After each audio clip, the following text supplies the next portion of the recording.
markaan adduunyadan si guud u fiiriyey waxaa iga soo dhex baxay 5 shay oo filaya dhammaanteenba inay nolosheena ka dhigi karaan mid tayo sare leh.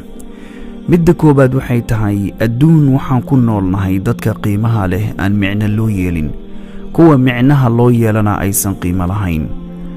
midda labaad waxay tahay qof intuu istaago aaskaaga oranaya baabuur iyo kaba qurux badan oo qaaliyo hebel lahaan jiray ma jiro, ee noloshaada ha ka dhigin mid waqtigeeda ku lumisa alaabta adduunyo. midda saddexaad waxay tahay cidna ha ku eedayn waxa ka dhacaya noloshaada. dadka wanaagsan noloshaada ku soo dhaweey maxaa yeelay farxad bay kugu soo kordhiyaan. kuwa xunna ha dheeraynin maxaa yeelay casharaad ka baranaysaa. labada qodob ee ugu dambeeya afaraad iyo shanaad waxay yihiin labada qeexda qofka shakhsiyadiisa waa dulqaadka uu ku qaabilo marka uusan waxba haysan duruufaha adduunka ay dhulka ku jiidaan iyo dabciga